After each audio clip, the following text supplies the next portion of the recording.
You, Wilde, have been the center of a circle of extensive corruption of the most hideous kind among young men. It is the worst case that I have ever tried. The sentence of the court is hard labor for 2 years. I always wanted to be openly proud of my grandfather, but it was never easy. And if you'd asked me whether I was proud of being Oscar Wilde's grandson 10 years ago, I would have said, I have no feeling of pride. What they wanted was sleaze. They wanted to dig in the gutters, and they wanted to destroy everything that he stood for. The Palace of Reading Jail. In Reading Jail, by Reading Times, there is a pit of shame. In it lies a wretched man, eaten by heat of flame. In a burning, winding sheet he lies, and his grave has got no name. No need to waste a foolish tear, or heed the windy sigh. The man had killed the things he loved, and so he had to die.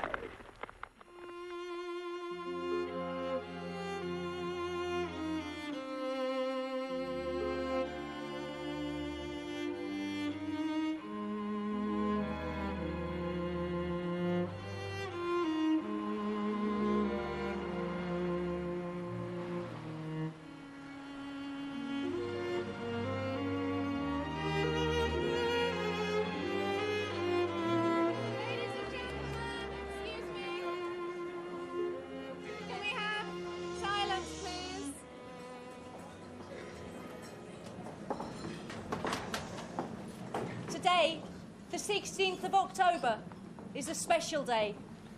It is Oscar Wilde's birthday, and the Café Royal is where Oscar and my great-great-uncle Bosie used to come in happier times. I'm sure that Oscar would approve of this exhibition, although he might shudder at the twist of historical connections, in that my family is sadly related to his downfall, and I have perhaps ended up working in prison because of the shadow through the generations. I'd like to propose a toast to all the people I've worked with in prison, and to Oscar Wilde's happy birthday. Hooray!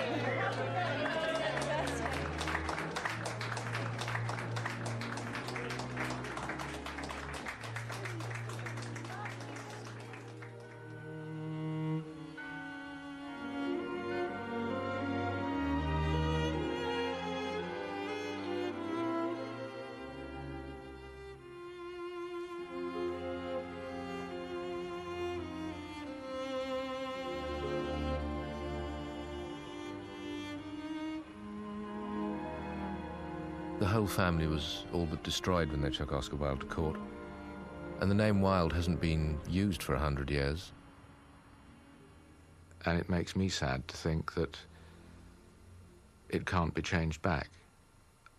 I was given the opportunity when I was 21 by my father, but I thought I was too much my father's son rather than my grandfather's grandson. I'd known my father, I was proud of him. But I'd like to think that one day it could be done. Maybe 100 years on. You know, all is forgiven. Piece of filth, Mr. Wilde. Filthy. Scumbag. Look at you. Homo. Yeah. Homosexual. Bag. I've been haunted all my life by the knowledge that it was my family who was responsible for Oscar Wilde's downfall. Crazy. What? For me personally, growing up as I suppose, Lady Alice Douglas was something that horrified me. I was a little punk rocker, and the fear that anyone would ever find out that I was a lady just ate me up. And I tried to keep it a secret from people at school. My great-great-uncle was Lord Alfred Douglas, and my great-great-grandfather was the Marquis of Queensberry, and the man responsible for destroying Oscar. It's something that I've always been terribly ashamed about, and something that I've tried to hide from. As a man sows, so shall he reap. Oh, Charity, my dear Miss Prism, Charity, none of us is perfect. I myself am peculiarly susceptible to drafts. Will the interment take place here? No. He seems to have expressed a desire to be buried in Paris. In Paris? I fear that hardly points to any very serious state of mind at the last.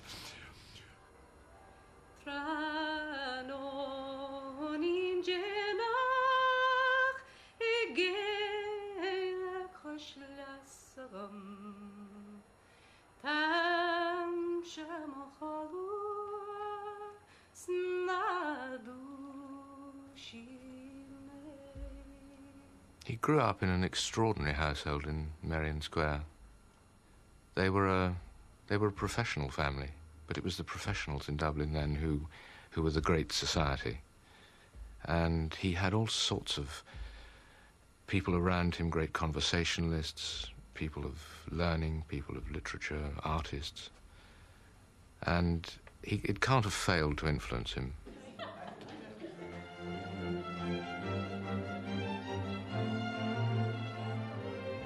His mother, Speranza, was a larger-than-life sort of woman.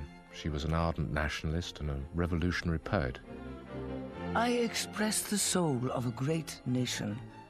Nothing less would satisfy me. I who am the acknowledged voice in poetry of all the people of Ireland. She's always struck me as being a very proud woman, but quite flamboyant and witty with it. In fact, all the things which one finds in Oscar later on. It is only tradespeople who are respectable. We are above respectability. Oscar's intellectual brilliance almost certainly came from his father, Sir William. He was an outstanding ear and eye surgeon in Dublin at the time. A sort of father of modern medicine, really. But he wasn't without his faults, and the lure of the petticoat sometimes proved to be too strong.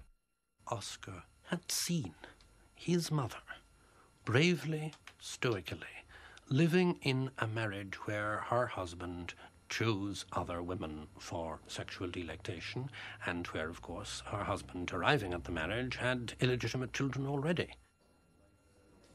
So you see, convention was hardly a current word in the Wilde household.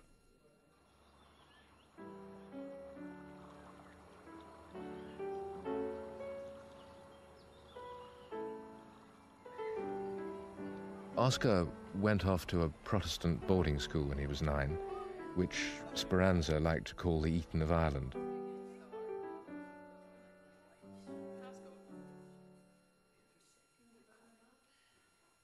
I have forgotten all about my school days. I have a vague notion they were detestable. It's very significant, too, that he should have gone to a school, Portora, where no reference to Ireland whatsoever can be found in the curriculum, which was in total contradiction to his early upbringing and his mother's nationalist sympathies.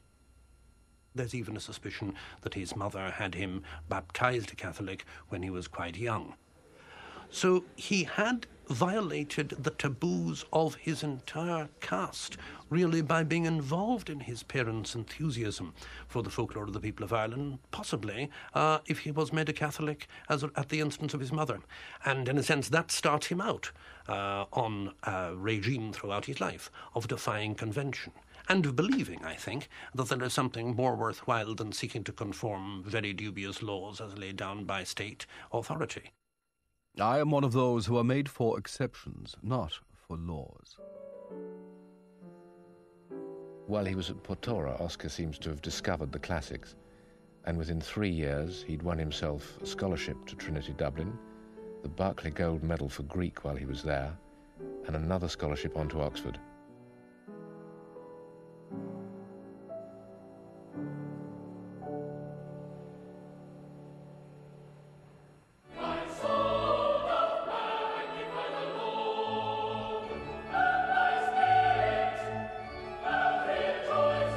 I was the happiest man in the world when entering Magdalen for the first time.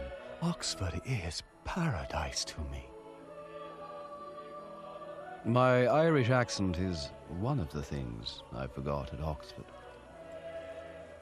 When he was at Oxford, Wilde made a great show of not doing any work and of living up to his blue china, adoring his lilies, whatever you like, and pooh-poohed the idea that he could do well.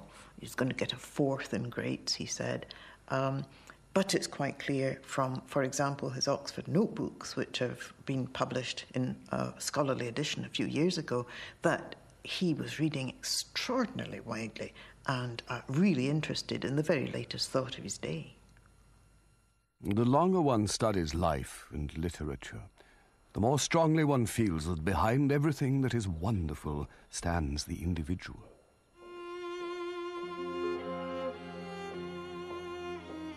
I wanted to eat of the fruit of all the trees in the garden of the world, and I was going out into the world with that passion in my soul, and so indeed I went out, and so I lived. To everyone's surprise, except Oscar's, he got a 1st in his finals and won the Newdigate Prize for Poetry as well. Oh, Gloria, Gloria. Thank you a million times for your telegram. It is the first pleasant throb of joy I've had this year. Well, after all, we have a genius. With joy and pride, your loving mother. My dear old boy, you are the best of fellows to telegraph your congratulations. The Dons are astonished beyond words. The bad boy doing so well in the end. When Oscar came down from university, he made that famous remark just before coming down, I'm going to be famous, and if I can't be famous, I shall be notorious. And he was determined that he was going to succeed. He went up to London calling himself a professor of aesthetics and became a man about town. And I believe that at that moment he started, I suppose, what we'd call today a PR machine. You can read it through his letters. He's absolutely, there's an iron determination to succeed. If you're anxious for to shine in the high aesthetic line as a man of culture rare, you must get up all the germs of the transcendental terms and plant them everywhere. You must lie upon the daisies and discourse in novel phrases of your complicated state of mind. The meaning doesn't matter if it's only idle chatter of a transcendental kind. He behaved as a dandy. He behaved in an aesthetic fashion. He was, I suppose, what we'd call today rather camp. If this young man expresses himself in terms too deep for me, why, what a very singularly deep young man this deep young man must be. Women are never disarmed by compliments. Men always are. That is the difference between the sexes. To be around Sarah Bernhardt, to go and fling lilies at Sarah Bernhardt's feet in Dover when she arrived in England was a tremendous publicity stunt. Dear Harold, I was very sorry you did not come to tea, as I could have introduced you to some very beautiful people. Mrs. Langtry and Lady Lonsdale and a lot of very clever beings who were at tea with me. He found great empathy with these women. They were successful, they were beautiful, they were in the theatre, and he loved being around them.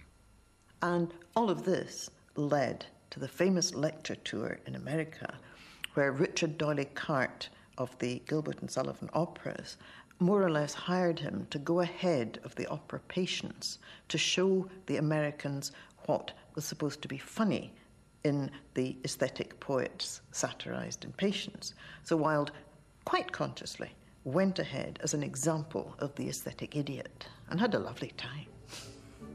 Then the sentimental passion of a vegetable fashion must excite your languid spleen. An attachment a la Plato for a bashful young potato or a not too French bean. Though the Philistines may jostle, you will rank as an apostle in the high aesthetic band. If you walk down Piccadilly with a poppy or a lily in your medieval hand. And everyone will say, as you walk your flowery way, if he's content with a vegetable love which would certainly not suit me, why, what a most particularly pure young man this pure young man must be. He got off the boat and said he had nothing to declare except his genius, and nothing he said after that failed to be recorded and quoted all over the place.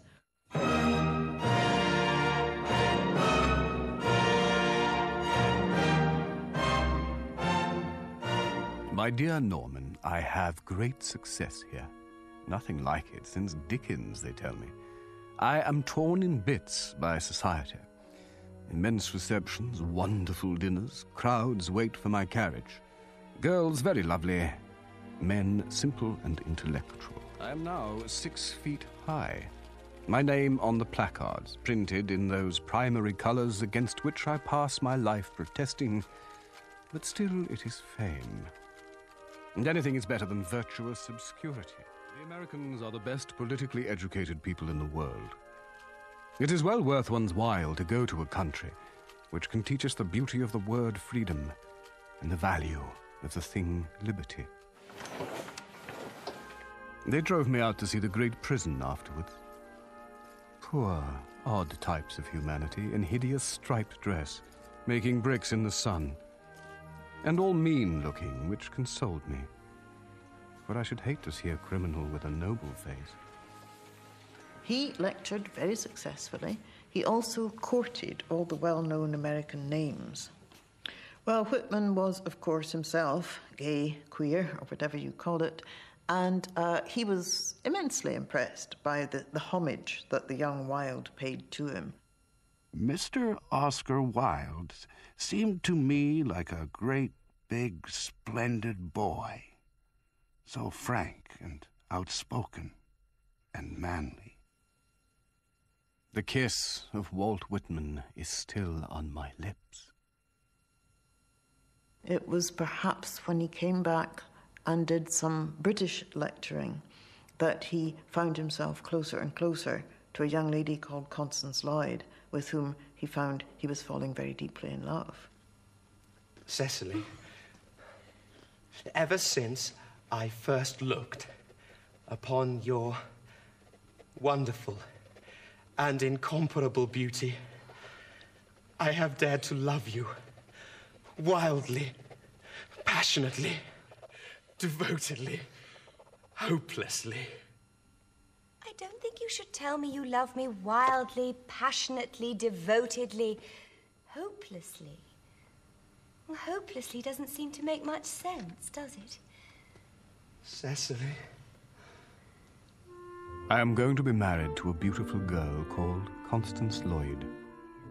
A grave, slight, violet-eyed little Artemis with great coils of heavy brown hair, which makes her flower-like head droop like a blossom, and wonderful ivory hands, which draw music from the piano so sweet that the birds stop singing to listen to her. We are to be married in April. Prepare yourself for an astounding piece of news. I am engaged to Oscar Wilde and perfectly and insanely happy. His engagement to Constance came as a tremendous surprise, I think, to everyone. But I think it's unfair to say that it was either to deflect rumours or as a smokescreen for his nascent homosexuality. It's a great game people play. How far back can you trace Oscar's homosexuality? You only have to look at the letters that Wilde sent to Constance whenever he couldn't be with her, whenever he was lecturing in Edinburgh, Glasgow, and even stranger places. That wasn't kidding, that wasn't put on, that was a love match, although, sadly, it wasn't destined to last too long.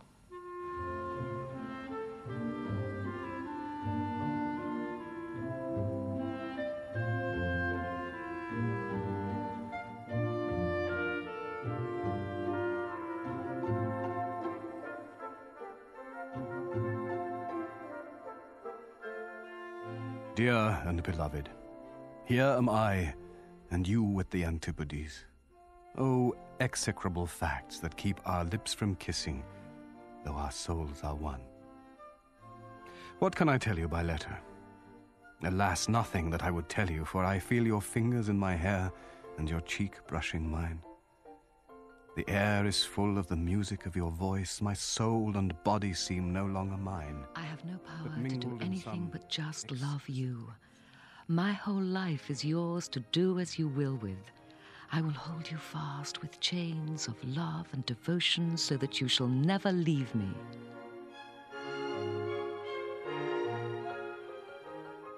The baby is wonderful.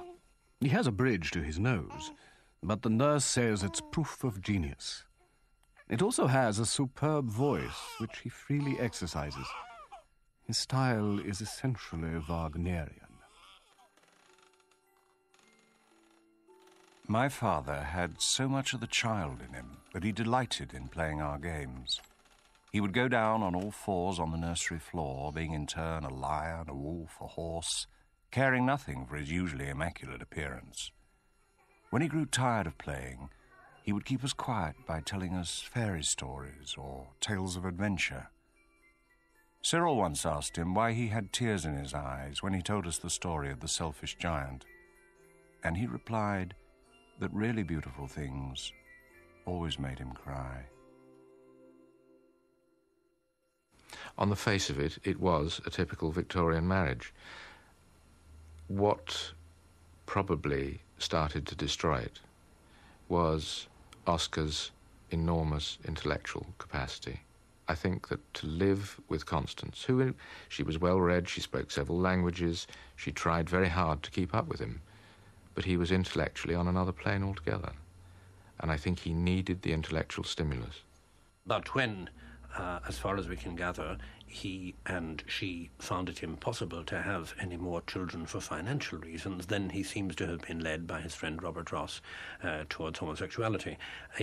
No doubt he always had a very strong homosexual direction, but in fact it was far from being his only sexual direction. I think we do have to be quite clear about that. The intensity of sensation was what mattered. And I believe that he was searching for sensations. And as part of the search for sensations, there was in him, inevitably, there was a femininity, a homosexuality, if you like to call it that. And through this, he experienced Robbie Ross. The affair with Ross and the friendship with Ross, I think, made him much clearer where he wanted to go. I myself would sacrifice everything for a new experience. I would go to the stake for a sensation and be a skeptic to the last. I don't think his marriage was a sham at all. I think he loved his wife. I think it was quite a complicated and intricate relationship. He certainly loved his children. But he was bisexual, and it must have been very difficult for him to deal with that. And he dealt with it on the surface, recklessly, sometimes almost facetiously, as if daring it to be serious. He did not want to betray his wife. A little bit of fun and games with Robbie Ross didn't seem like a betrayal of his wife at all, I should have imagined. Marriage makes a life of deception absolutely necessary for both parties. Sometimes I feel Wilde had a sense of his own destiny, knew where he was going, knew what a tragedy his life was going to be. Sometimes he seems to be acting out his own view of his own tragedy. You have nothing to conceal, have you? Oh, nothing. But my dear Lady Chiltern, I think, if you will allow me to say so, that in practical life... Of which you know so little, Lord Goring. Of which I know nothing by experience, though I know something by observation. I think that in practical life there is something about success, actual success, that is a little unscrupulous. Something about ambition that is unscrupulous always. Once a man has set his heart and soul on getting to a certain point, if he has to climb the crag, he climbs the crag. If he has to walk in the mire... Well? He walks in the mire. Of course, I'm only speaking generally about life. I hope so. Once you understand that Wilde's characters are not standing on opposite sides of the stage competing in epigrams to see who can be funnier, but that in fact whenever any character invents an epigram, it is to mask an intense feeling, to control an intense feeling, to contain an intense feeling, then you can start to manufacture an inner life for the actor, and the real emotional truth of the melodrama starts to be revealed. to some extent, that's also true in the importance. Kindly turn round, sweet child. No, the side view is what I want. Yes, quite as I expected. There are distinct social possibilities in your profile. The two weak points of our age are its want of principle and its want of profile. Chin a little higher, dear.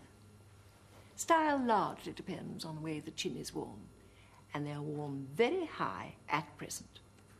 Algernon.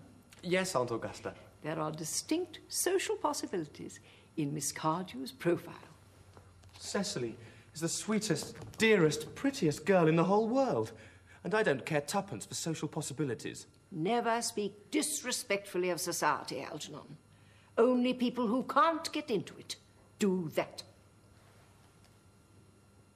My great-great-uncle, Lord Alfred Douglas, was a young man who was at Oxford and who met Oscar Wilde and was greatly impressed with him. And it was the start of a very passionate love story, really. My friendship with Bosie began in May, when his brother appealed to me in a very pathetic letter, asking me to help Bosie in terrible trouble with people who were blackmailing him. What he saw in Bosie Douglas was youth, beauty. I think there was perhaps an element there of snobbery. People have talked about it. He was the son of a lord. Equally on Bosie's side, Bosie was an aspiring poet. Here was a man of letters who had succeeded. And there was an element in Bosie of being seen on Oscar's arm at the theatre.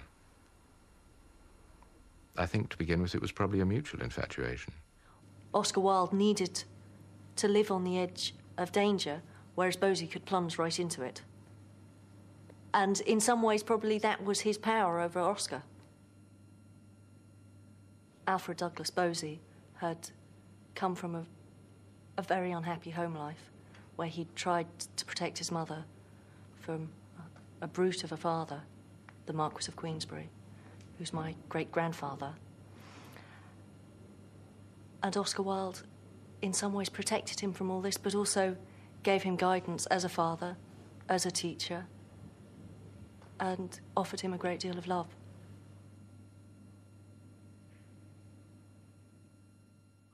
He was, in a sense, a mad, obsessive plaything. He was rather a hobby. Oscar went quite goofy about him in certain ways. And you can see it in the letters. He writes to Alfred Douglas in a very different way than the way he writes to anybody. Not that these are great love letters, but they're letters of somebody who, in the same way, could you imagine somebody who takes up woodwork as a hobby and keeps on going on about it? I mean, he started going on about Bosie in the same sort of way. My own boy, your sonnet is quite lovely, and it is a marvel that those red rose-leaf lips of yours should have been made no less for music of song than for madness of kisses. Your slim, gilt soul walks between passion and poetry. I know Hyacinthus, whom Apollo loved so madly, was you in Greek days.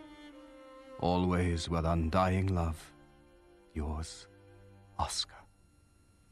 He was fascinated by him, I think partly because there was, as part of Oscar, not so much a homosexual part. He certainly ended up very thoroughly gay, and certainly he was a homosexual martyr. There's no question about that. But I think himself, as regards Alfred Douglas in particular, that he was always looking with some part of him for the notion of involvement with a figure which would betray him. It's a consistent theme in his writing before he ever meets Douglas. You find it in the fairy stories, you find it in various other of the stories, the search, in a sense, for a kind of traitor. You have passions and thoughts that fill you with terror, dreams whose memory stains your cheek with shame. Yet those great sins take place only in your mind. The only way to get rid of a temptation is to give in to it. Bosie couldn't be Oscar Wilde. He couldn't speak as Oscar Wilde spoke. And that for him was a great humiliation. And so he loved this man more than anything, but there was also part of him that wanted to poison him, that wanted to kill him, because it showed him all his faults, and he made him realise that he could never be that, and that he was inadequate. Bosie, you must not make scenes with me. They kill me. They wreck the loveliness of life. I cannot see you so Greek and gracious, distorted with passion. I cannot listen to your curved lips saying hideous things to me.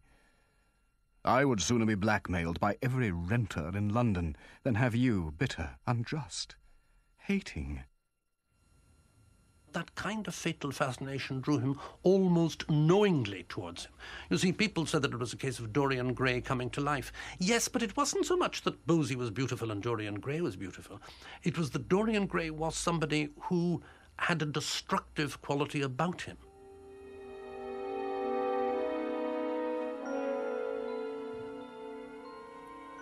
How sad. I shall grow old. But this picture will always remain young. If only it could be the other way round, and I could remain young, while the picture grew old. For that, I would give my soul. The portrait of Dorian Gray is a myth which stands like Odysseus or stands like Medusa. It's there. It's the most extraordinary capacity to invent a myth which will go on reverberating like that. It's wonderful. Don't, Basil! It would be murder. I'm glad you appreciate my work at last. Appreciate it? I am in love with it. Basil, it is part of myself.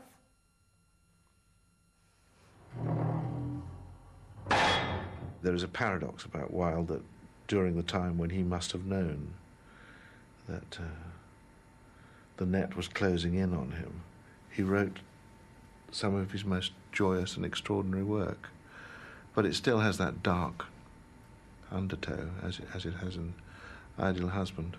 Lady Chiltern, I have sometimes thought that perhaps you are a little hard in some of your views on life. I think that often you don't make sufficient allowances. In every nature there are elements of weakness, or worse than weakness. Supposing, for instance, that, any public man, my father, or Lord Merton, or Robert, say, had years ago written some foolish letter to someone. What do you mean by a foolish letter? A letter gravely compromising one's position. I'm only putting an imaginary case. Robert is as incapable of doing a foolish thing as he is of doing a wrong thing. Nobody is incapable of doing a foolish thing. Nobody is incapable of doing a wrong thing.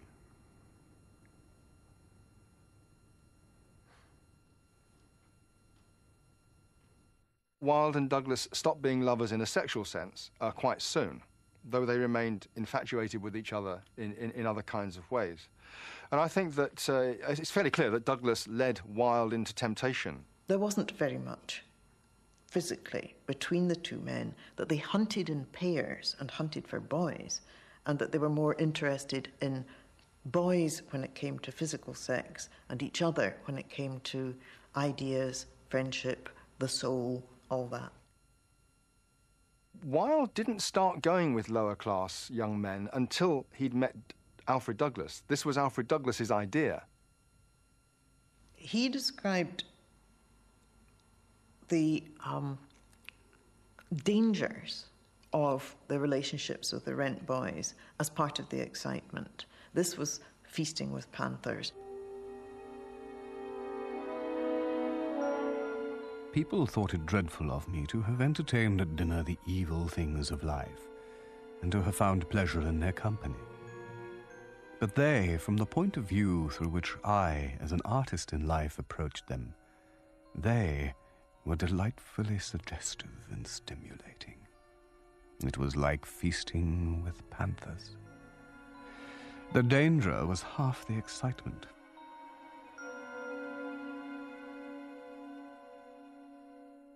Alfred, your intimacy with this man Wilde must either cease, or I will disown you.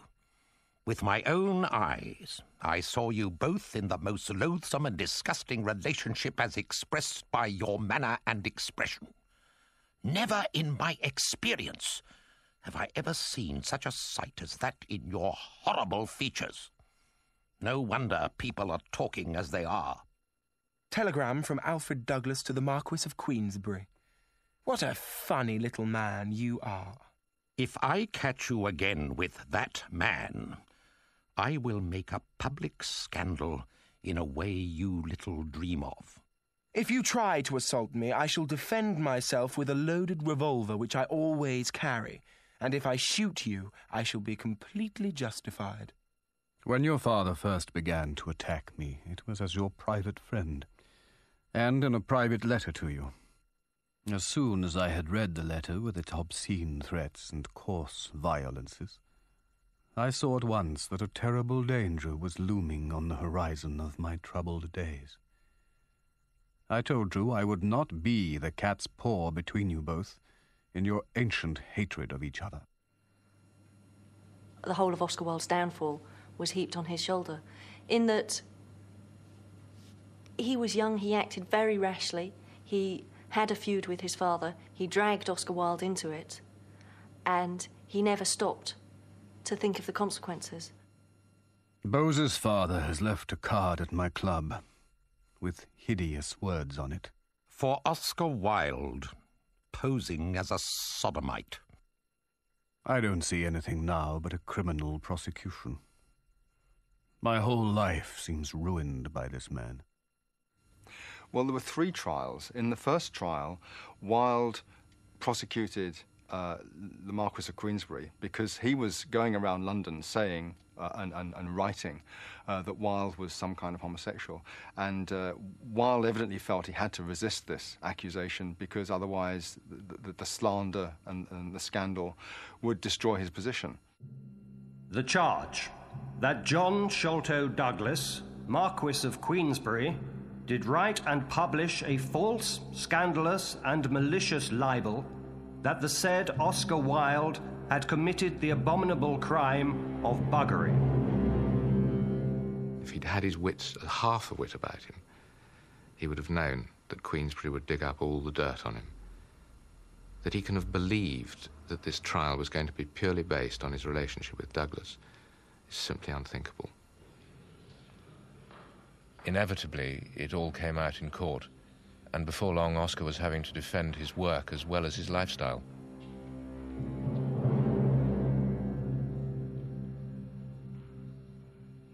In your introduction to Dorian Gray, you say, "There is no such thing as a moral or immoral book. Books are well written or badly written." That expresses your view? My view on art, yes. A perverted novel might be a good book. I don't know what you mean by a perverted novel. Then I will suggest that Dorian Gray is open to the interpretation of being such a novel.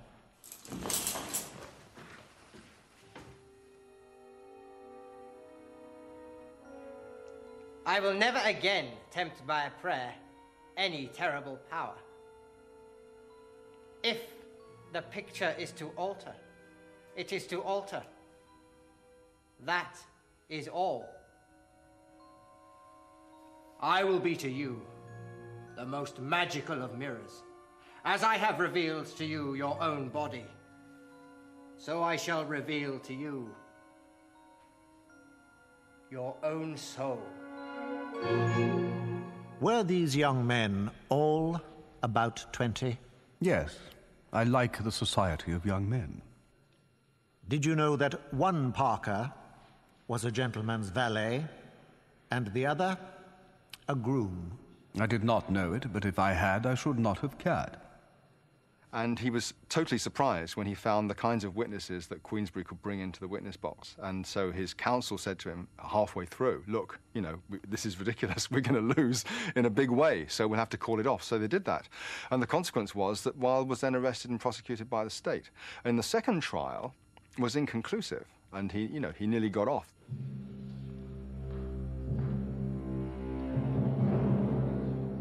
Mr. Wilde, what is the love that dare not speak its name? The love that dare not speak its name in this century is such a great affection of an elder for a younger man, such as Plato made the very basis of his philosophy, and such as you find in the sonnets of Michelangelo and Shakespeare. It is that deep, spiritual affection that is as pure as it is perfect. It is in this century misunderstood, so much misunderstood. And on account of it, I am placed where I am now.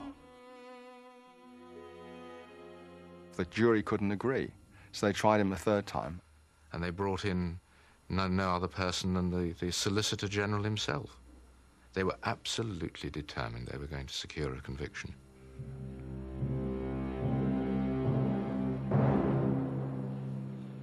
The charge that Oscar Wilde unlawfully did commit acts of gross indecency with Charles Parker, William Parker, Frederick Atkins, Edward Shelley, Alfred Wood, Sidney Arthur Mayfield. You, Wilde, have been the center of a circle of extensive corruption of the most hideous kind among young men. It is the worst case that I have ever tried. The sentence of the court is hard labor for 2 years. And I? May I say nothing, my lord?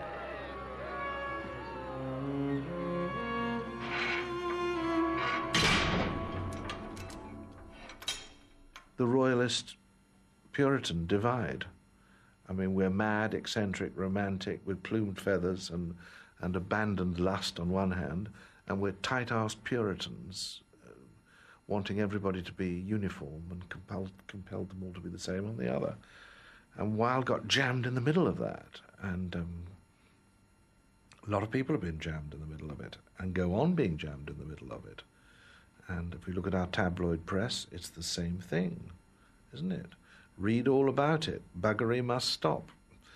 And enjoy a bit of reading about buggery. I mean, that's the English. I think anybody who pokes fun at the English establishment and shows a flaw of some sort will get their comeuppance. You know, as Macaulay said, the English, one of their periodic fits of morality. But it wasn't only that. I think when the English aristocracy close ranks against an outsider, you haven't got a hope in hell. Piece of filth, Mr. Wilde. Scumbag.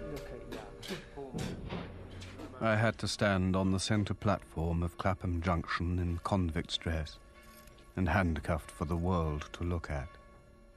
Of all possible objects, I was the most grotesque. When people saw me, they laughed. That was, of course, before they knew who I was. For a year after that was done to me, I wept every day at the same hour and for the same space of time. Wilde had to be killed. I think English society at that moment would have liked to have killed him. So they did the next best thing. They broke him on the wheel, they broke his health, they broke his talent, they degraded him, completely ruined him. I mean, it is sexual ethnic cleansing of the most disgusting kind. We sowed the sacks, we broke the stones, we turned the dusty drill. We banged the tins and bawled the hymns and sweated on the mill. But in the heart of every man, terror was lying still. We who live in prison have to measure time by throbs of pain and the record of bitter moments. as I sit here in this dark cell in convict's clothes, a disgraced and ruined man, I blame myself. The effect on the family was absolutely devastating. When Oscar was arrested, Constance thought that she'd be able to ride it out. Her first thought was to go to Dublin and spend 6 months there. And then the whole thing blew in the New York newspapers. And I think she realized then that this was going to be very, very big. So she sent the boys off to the continent, and she stayed until Oscar's last trial and his conviction, and then she followed them. And the first most distressing thing that happened to her was to be thrown out of a Swiss hotel because she carried the name Wilde. What you say is what you mean in prison. Yeah? You bring every emotion where you wouldn't on the outside. You wouldn't say so many words. Well, I mean, the Ballad of Red in Jail was the best piece of poetry, personally, that I have ever read. You know, and I've only picked that up since my dealings with you. I mean, I've written a lot of poetry, but I don't read a lot of poetry. I had to find out what it was like to have your freedom taken away from you. And that's always been a great fear of mine. And that led me to apply for a job at Wormwood Scrubs and start working with men serving life sentences. And he of the swollen purple throat, and he of the staring eyes, waits for the holy hands that took the thief to paradise. And a broken and a contrite heart to the Lord will not despise. The very prison walls suddenly seemed to reel, and the sky above my head became like a cask of scorching steel. And though I was a soul in pain, my pain I could not feel. And thus we rust life's iron chain, degraded and alone. Some men curse and some men weep and some men make no moan. But God's eternal laws are kind and break the heart of stone. I don't think I have ever read such a Christian poem in my life, in the fullest sense of that term. It's a poem with profound horror at the cruelty of human beings to one another, but it's also a poem of blazing faith of what the relationship should be of humanity to God. Well, one of the effects of the trial and the imprisonment was to give Constance custody of the boys.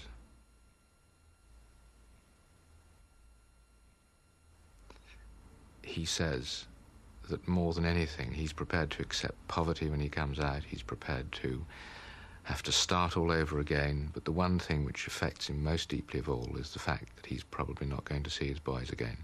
That they've been literally taken away from him.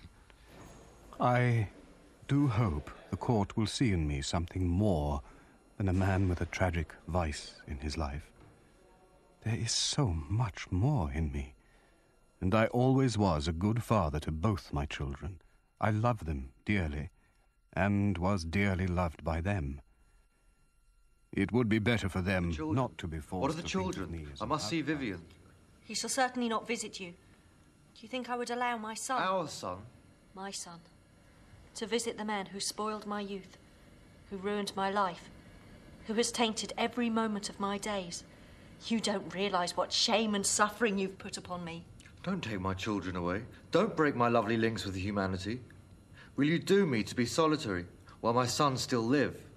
If my 2 children are taken away from me by legal procedure, it will be a source of infinite distress to me. If the law should take upon itself to decide that I am one unfit to be with my own children, that is and always will remain to me grief without end or limit. We are doomed to be solitary while our sons still live. I envy the other men who tread the yard along with me. Their children wait for them, look for their coming, will be sweet to them. I'm so sorry. Go away then, Constance. I release you. I do not know how to leave.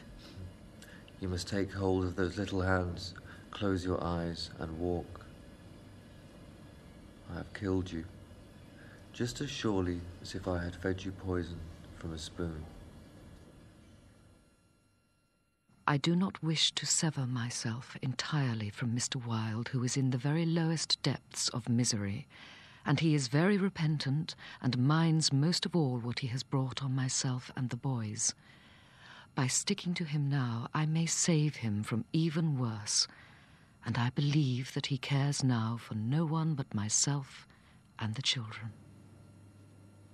I think that prison changed Oscar Wilde completely. He could never be... It killed him. He could never walk away from that pain.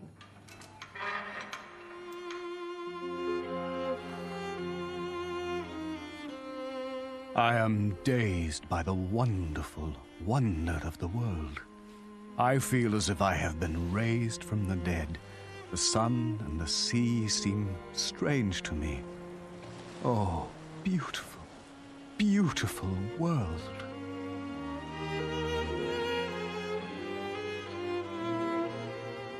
They released Oscar from prison on the 19th of May, 1897, and he went straight over to France. Really, he had no choice. The disgrace was absolute.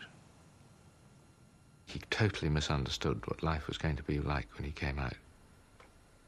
He believed that as he says somewhere, and I'm just quoting from memory, he says, "I'd be quite happy to sleep in the summer on the grass under the stars, so long as there was love in my heart." But by the time he came out, I think he realized that life was going to be very, very difficult. People have said that Alfred Douglas deserted Oscar Wilde during his imprisonment, which actually isn't true. He wrote to him, he talked to many people and tried to communicate with him. After prison, they tried living together, but it was hopeless. They quarrelled dreadfully and parted forever. It is a blow, quite awful and paralyzing, but it had to come. I know it is better that I should never see him again. I don't want to. He fills me with horror. But I think the most tragic thing about those last years was the 3.5 years that he spent wandering around Europe. He was never completely penniless, but he was quite poor. My dear Robbie, the clothes are quite charming, suitable to my advanced age. The trousers are too tight around the waist. That is the result of my rarely having good dinners. Nothing fattens so much as a dinner at one. Would it bother you if I asked you to let me have my allowance for December now? A wretched innkeeper at Nogent threatens to sell Reggie's dressing case, my overcoat, and 2 suits if I don't pay him by Saturday. My last meeting with Wilde was terrible. I was walking one morning along the streets of Paris when there lurched round the corner a tall, shabby man. "Madame Melba, you don't know who I am." "I'm Oscar Wilde," he said, "and I'm going to do a terrible thing. I'm going to ask you for money." I took all I had from my purse, and he quickly took it, muttered a word of thanks, and was gone.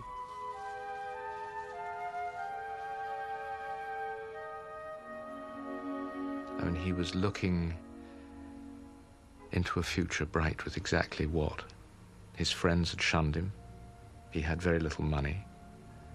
He tried to write, and it didn't seem to work.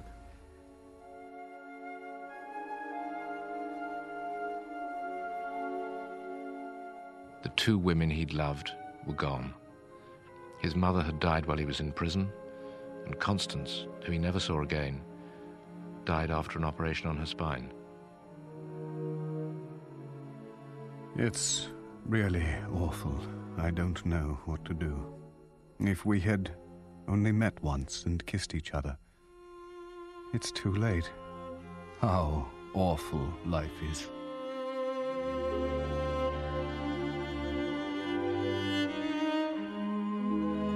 While Constance was still alive, there was still just a possibility that he might be able to see his children again.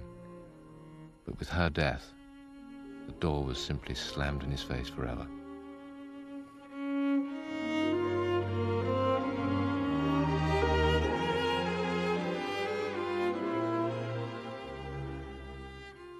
I wrote when I did not know life. Now that I know life, I have no more to write.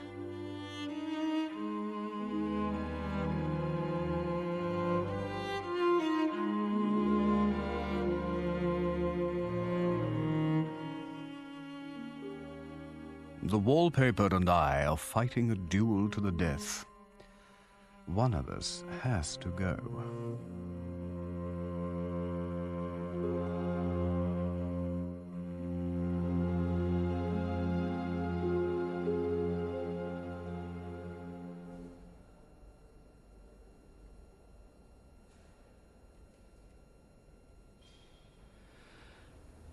There's a sort of tragic inevitability about the whole story,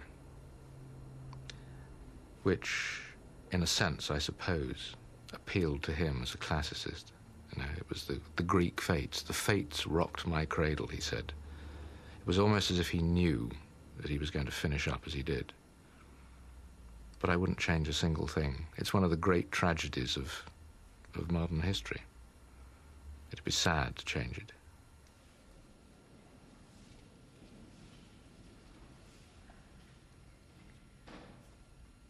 Exactly 100 years ago tonight, on a freezing St. Valentine's Day, the importance of being earnest opened at the St. James Theatre. 100 years later, we honor Wilde's genius by dedicating a panel in this new Poets' Corner Memorial window, and I welcome all who have come.